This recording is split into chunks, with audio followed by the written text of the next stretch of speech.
Hi అందరికీ hi. చూడండి, మన ఛానల్ నచ్చినట్టయితే ఒక చిన్న లైక్ కొట్టండి, కామెంట్ చేయండి, సబ్స్క్రైబ్ చేసుకోండి. అలాగనే మా కూతురు వాళ్ళ ఇంటికి రాత్రి 8:30కు వెళ్ళిపోయాము. ఆ నైట్ ఆడ పండుకొని పొద్దున్నే 5:30కు 5 కల్లా చేలేకి పోయాము. చెల్లు లైట్లు పెట్టుకొని కూడా కొద్దిసేపు చేనులో కూర్చొని టీ తాగాలకు తెల్లవారింది. అప్పుడు వంగాము. శనగ కోస్తున్నాము. శనగ అయితే కోసాము, కానీ ఇంకొంతుంది కొదవ, అది కోసానే పోతున్నాం. చూడండి, ఆడ వదిలిపెట్టేదైతే నేనేనండి. ఆడ మా అల్లుడు బిడ్డ, మా కోడలు అయితే రాలేదు. ఇక్కడ ఆమె వెనకల్నే వదిలిపెట్టా ఉంది.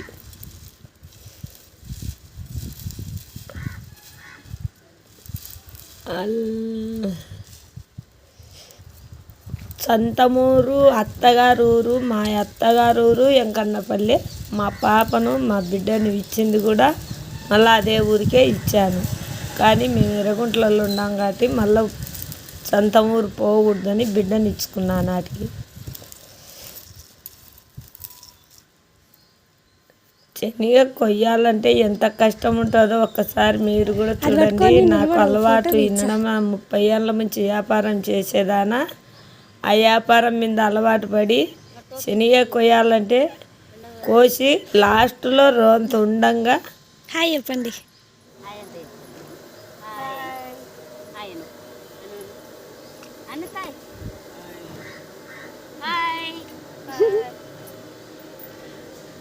చూడండి, మా కూతురు భోజనాలు పెడుతుంది. మీకు అందరికీ హాయ్ కూడా చెప్పింది. అల్లుడు బిడ్డ, కోడలు ఆ పక్క ఉండామో మా కోడలు.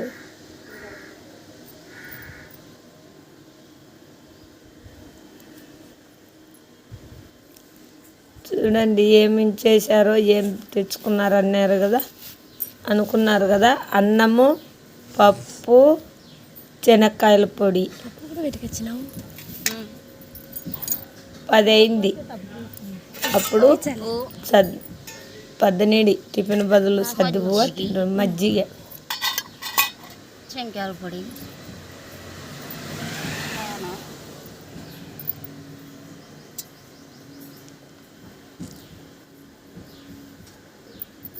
సగం అన్న అంటారా? సగం ఏడుంది, సగం ఉందా? ఒక మిట్ట ఉంది అంతే.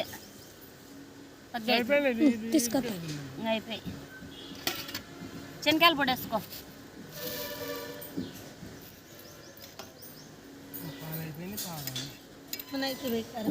వేసుకున్నాను. స్టోర్ పోయా ఇంత మెత్త చేస్తాను.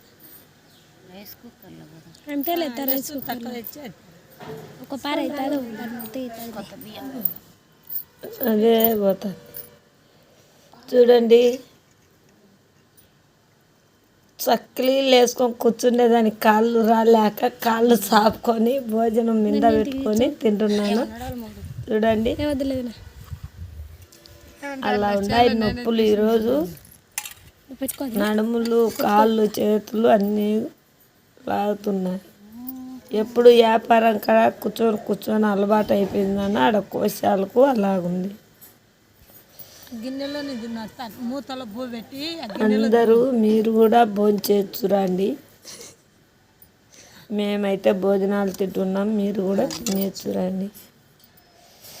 అండి, పల్లెటూరు వాతావరణం అంటే ఎలాగుంటుందో ఒక్కసారి చూసారా? పల్లెటూరులో అంటే ఇలాగుంటుంది. టౌన్ అంటారు, టౌన్ వేస్ట్. ఏం టౌన్? ఖర్చులు అయ్యేదే ఉంటుంది కానీ ఖర్చులు తగ్గేది ఉండదు. అదే పల్లెటూరులో అయితే ప్రశాంతమైన పనులు చేసుకొని హ్యాపీగా కార్యం కానీ సంగటి కానీ తినొచ్చు, హ్యాపీగా ఉండొచ్చు. పల్లెటూరులో ఎంజాయ్ టౌన్లో రాదు.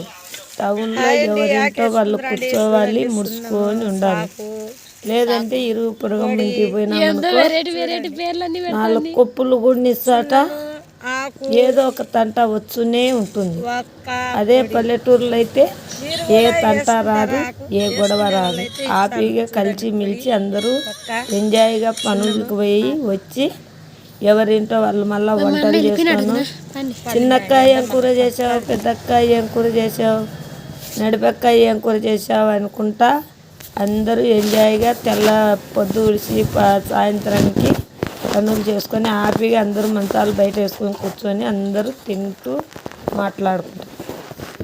అదే టౌన్లో అయితే ఇంట్లో నుంచి బయటకు రావాలనే భయం. బయటకు వచ్చి కూర్చుంటే ఏ గొడవ వచ్చదో ఏమనుకుంటుందో అనేది ఒకరికి ఒకరు గొడవలు పెట్టుకోవడము, ఎల్లక్క పుల్లక్క అది ఇట్టంటే ఇది ఇట్టంటే అని లేనిపోయిన డ్రంకులన్నీ తెచ్చి పెడతారు. అందుకే టౌన్లో ఉండాలంటే చాలా బరువు. ఎందుకంటే మా ఆయప్ప పెట్టి వినడం మమ్మల్ని ఈ టౌన్లో అంటే పల్లెటూరే మేలు. ఇప్పుడైనా కానీ నేను మా ఊరికి పోవాలనే ఇష్టం, కానీ ఏం చేస్తాం, ఈ పిల్లోళ్ళు ఇప్పుడు కదలరు కదా టౌన్లో ఉండే. అందుకని మా కోడలు అయితే వచ్చాం పదాం పత్తా పల్లెలకే మనము అక్కడే మేలు ఈ టౌన్ కన్నా అంటుంది. కానీ ఉండేవాళ్ళు కదలాలి కదా. వెళుతాం మేము ఎప్పటికైనా మా ఉండూరికి పోయి మా ఉండూరులోనే ఉండాలనుకొని ఉన్నాం. చిన్న స్థలం తీసుకుంటే ఒక 2 సెంట్లు ఇండ్లు వేసుకుంటే అక్కడే వెళ్ళిపోతాం మేము కూడా ఈ టౌన్ కన్నా.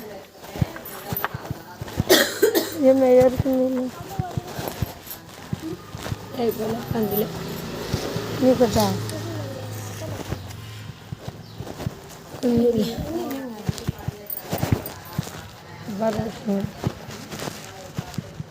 నాకేందో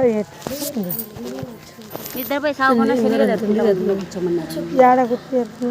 ఈడు నచ్చినట్టయితే ఒక చిన్న లైక్ కొట్టండి, కామెంట్ చేయండి, సబ్స్క్రైబ్ చేసుకోండి.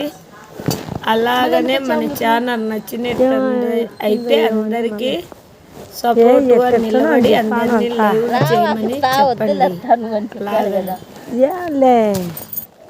రంజా వచ్చిన మేలేంది కదా, ఎండకు అలవాట్లేదా దబాగా కోసేది ఎప్పుడు పోయినా చిన్న నడవనా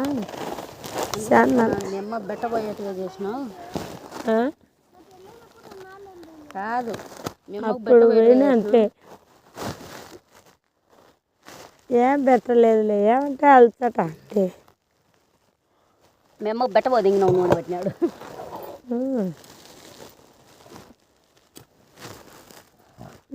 కొయ్యక అలవాట్లేదు నాన్న. అయిపోతుంది 2 సార్లు ఇంకా 2 ఏం వచ్చావులే మీడికి వచ్చే సీర అంత పట్టుకుంటా.